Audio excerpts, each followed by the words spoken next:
Hello बच्चों। तो आज के इस वीडियो में मैं आप लोगों को बताने वाला हूँ कक्षा 11 का चैप्टर नंबर 2, जिसका एक महत्वपूर्ण प्रश्न है जिसके एग्जाम में आने की संभावना सबसे ज़्यादा रहती है। और वो प्रश्न ये है, एक समान त्वरित गति के लिए गति के समीकरण व्युत्पन्न कीजिए। एक समान त्वरित गति के लिए गति के समीकरण व्युत्पन्न कीजिए।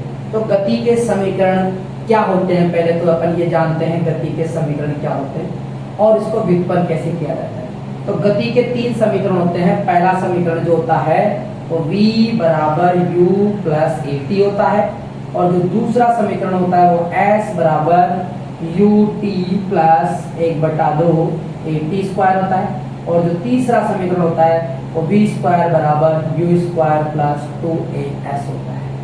यहाँ पर जो ये v u वगैरह जो मैंने लिखे हैं वो क्या क्या है, देखो v सबसे पहले क्या आएगा, u सबसे पहले u आता है। u पहला यानी प्रारंभिक वेग है, u क्या है यहाँ पे, प्रारंभिक वेग है। v क्या है यहाँ पे, अंतिम वेग है, अंतिम वेग है।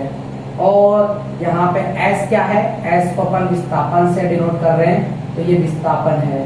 यहाँ पे a क्या है, a यहाँ पे त्वरण को व्यक्त कर रहा है, और यहाँ पे t क्या है, t क्या है यहाँ पे समय को व्यक्त कर रहा है। तो इन तीनों समीकरणों में जो ये जो अचर है, ये जो चर है, जैसे v को क्या बोलते हैं, u को क्या बोलते हैं, t को क्या बोलते हैं, ये सभी अपन ने इसमें जान लिया। अब ये गति का समीकरण देने वाला कौन था, तो गति का समीकरण जो देने वाला था वो वैज्ञानिक था न्यूटन। कौन था, न्यूटन।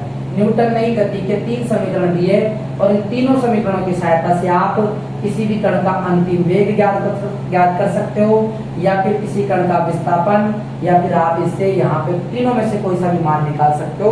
ये गति के 3 समीकरण दिए गए हैं। अब ये जो गति के समीकरण दिए गए हुए हैं, ये केवल और केवल एक समान त्वरित गति के लिए दिए हुए हैं। यानी कोई भी कण जो है वो एक समान रूप से त्वरित गति करेगा। कैसे गति करेगा, एक समान त्वरित गति करेगा। यानी एक समान त्वरित गति के लिए जो है समय के साथ में जो वेग आएगा वो एक कांस्टेंट रूप से जाएगा। कैसे जाएगा, कांस्टेंट रूप से। यानी समय के साथ वेग में परिवर्तन कांस्टेंट होगा, तभी अपन उसे क्या बोलेंगे, एक समान त्वरित गति बोलेंगे। तो ये जितने भी समीकरण हैं, ये तीनों जो समीकरण हैं वो एक समान त्वरित गति के लिए लागू होंगे। किसके लिए लागू होंगे, एक समान त्वरित गति के लिए लागू होंगे।